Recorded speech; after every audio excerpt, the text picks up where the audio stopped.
It's time to live the easy life. You deserve it.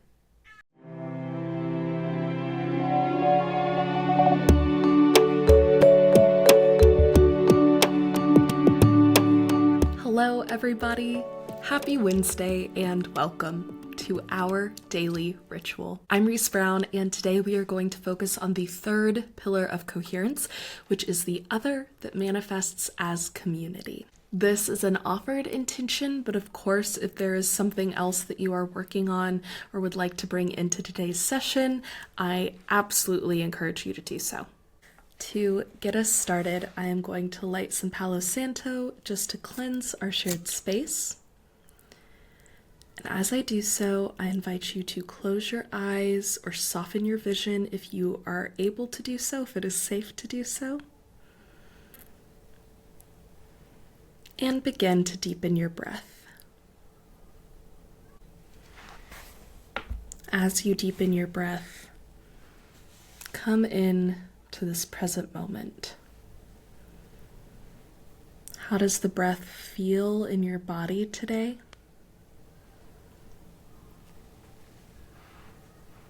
And how does your body feel in general? If there is anything that feels a little achy or stiff, send the breath there. Give it a little extra love. And if anything comes up, just notice and allow. Here in a moment, I am going to invite you to take a deep breath with me. And when we do so, I want you to make it the deepest breath of the day so far. Okay, whenever you're ready, take that deep breath in. And keep inhaling, really fill up those lungs and take up space. And exhale.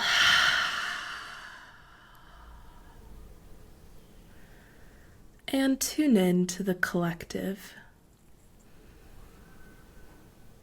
to everyone that is joining us here across space and time, sharing this breath and sharing this ritual.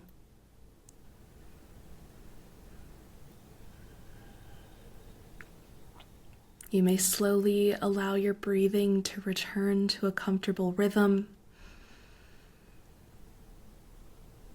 And when you're ready, gently open your eyes. Okay, I am going to start shuffling our cards for today, and as I do so, tune back in to our theme of the other that manifests as community and any intention that you may have set or anything that you may have brought into today's session.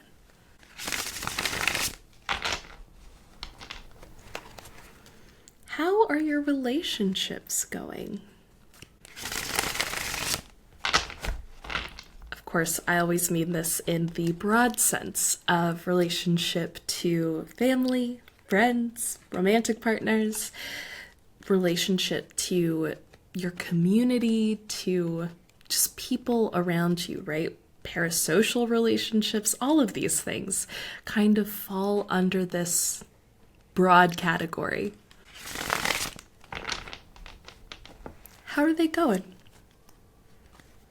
Are you feeling good? Are you feeling comforted in those?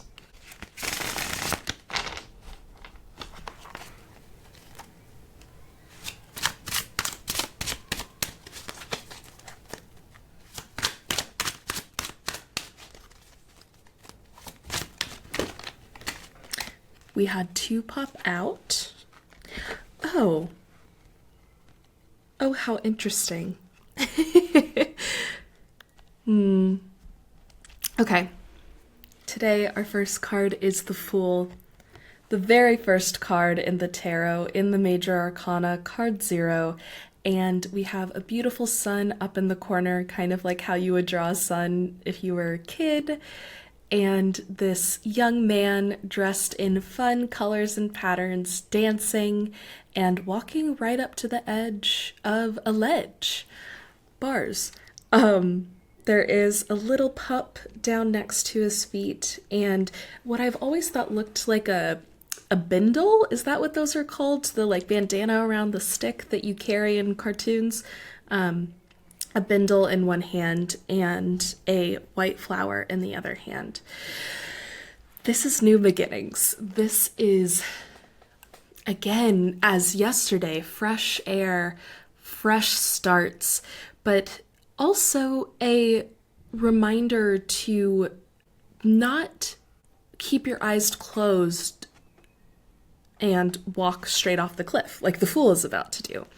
The Fool is this really beautiful balance between innocence and naivety in a way that allows for fun and joy and a childlike sense that is, you don't know responsibility, you don't know hardship, you don't know pain yet. You can laugh wholeheartedly without any of that. It really is like the kind of joy that you feel when you see a baby laughing, of just this pure sense of freedom to be oneself. But there is this darker undertone of you're starting out on this journey. It's the first card. There is wisdom that needs to come into play as we make wise choices. So this is an encouragement to step into this joy and this levity, but not to leave behind the knowledge that we have learned, the lessons that we have gleaned from our past experiences, that those actually make the joy of the Fool richer, because we can try to still experience this open-heartedness, even though we have been through it. We've been through stuff, right? Our next card is the Seven of Wands in reverse and upright, and we see a young man working in a field with six of the wands kind of poking up through the ground and one in his hand, and it almost looks like he's using it as a rake or something to kind of push into the ground. Maybe he's plunged these other wands into the ground. And upright, this normally is a call for hard work, of the work ahead.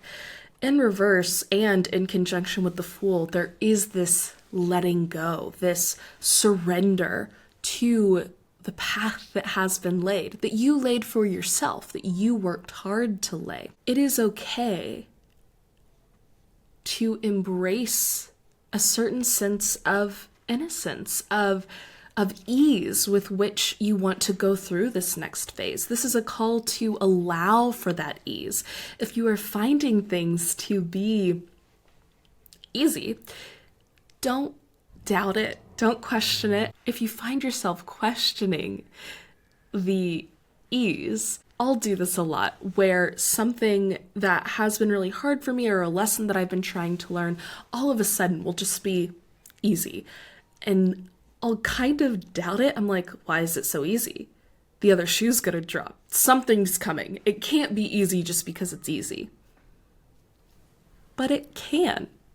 Maybe it is. And the suspicion is almost like a self-fulfilling prophecy, right? Where if you presume that there is going to be work involved or that something else is going to happen that's going to make it hard, even having those thoughts is making the experience of this harder for yourself. You are introducing that work back into the picture. It's okay to just have the joy of this. And when we think about this with relationships,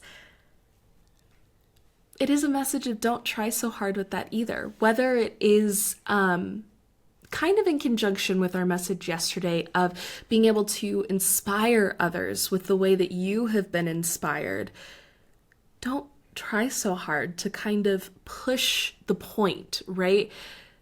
Just by being and living as you are inspiring other people. Also, within one-to-one relationships, have fun with it. Yes, disagreements, arguments, trauma that you want to work through, all of these things come up. All of these things need to be processed through, right? And I'm thinking like whether that's a conversation with your parents or a sibling or something that could be related to that like inner childhood kind of work that could be happening, or potentially a romantic partner or a friend when someone hurts your feelings and it's like, oh, I know I need to talk about this, but it's going to be really hard. Don't let the anticipation of that be doing all the work for you, right? Or bring more work than is necessary. It's almost like when there's something that's been sitting on your to-do list for like a month and you've really worked it up in your head and you're like, I don't want to do it, I don't want to do it, I don't want to do it. And you do it and it takes 10 minutes and it was actually pretty easy. It's kind of like that, where the month you've spent anticipating and working yourself up over this thing has been way harder than the actual thing itself. And I think that that can be true in relationships too, that thinking about having a hard conversation or thinking about telling someone something can be way more trouble in our heads than actually just being in the moment and going for it. Even with hard conversations, there is always levity to be found, right? We're taking the wisdom in, and that's why we know we may need hard conversations. But this is a time to focus on the lightness of it, the joy. And sometimes owning our feelings can be done in a gentle way, in a joking way, and not always in a, we need to sit down and have an hour-long conversation way. And let me be clear, I'm very much saying this to myself as well. This is something I really I have been working on.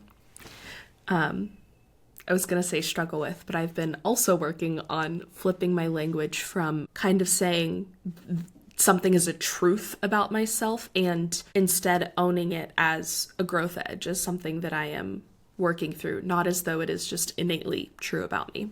Yeah. Info about me, I guess.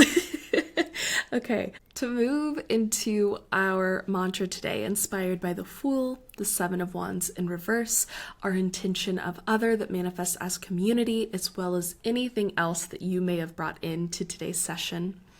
Our mantra is going to be, I live life with ease. Even difficult things, we can bring an attunement to ease to it. That was a weird way to say that, but hopefully you understand what I mean. Okay, I am going to invite you to take another deep breath with me, and on the exhale, we will repeat the mantra of I live life with ease. Okay, whenever your breathing pattern allows, take that deep breath in. And exhale, repeating our mantra, I live life with ease.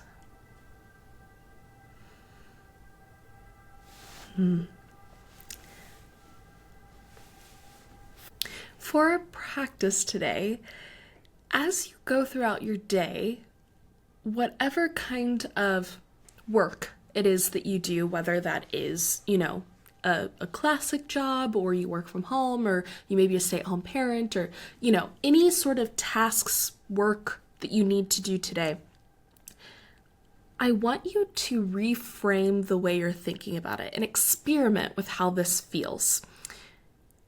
Instead of thinking about getting things done as quickly as possible, think about getting them done with ease. And not as easy as possible in the sense that, you should cut corners, but with an eye towards enjoying the process, right?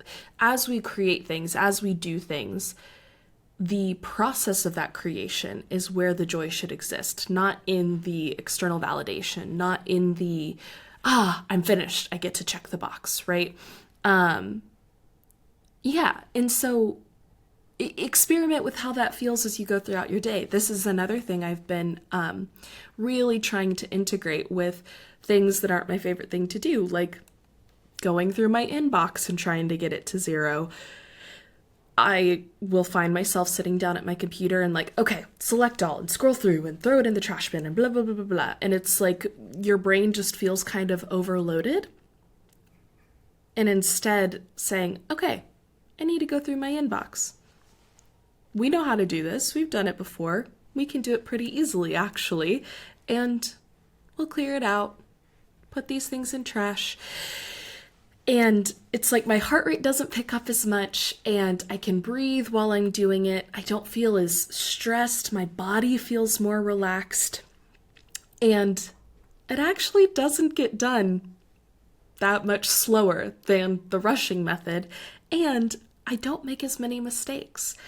So that's just something that I have been experimenting with that I think could be interesting for you as well.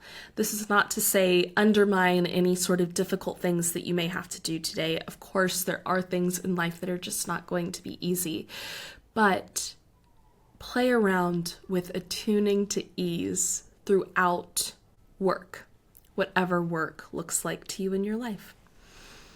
And then comment down below how that went for you, how that felt as you experimented with this. Did you feel a different sensation in your body? Did you notice anything happen with your breath, with the amount of mistakes you made, with, any sort of thing that arises during that experience? I would love to hear how that went. Thank you all very, very much for being here with me today for our daily ritual. And as always, I will see you right back here tomorrow. Our Daily Ritual is a podcast by the Cohere Collective that helps you build purpose and coherence into your daily routine. Wherever you are watching or listening, please like, subscribe, follow, leave us a 5-star rating, a review, and share this with someone that you think would enjoy it or could really use this reminder today. All of these things are the best way to support the Cohere Collective and our daily ritual, and I so appreciate it. A big thank you to Podington Bear for our daily rituals theme music, and as always, I hope you feel like you are living more coherently. Until next time, love.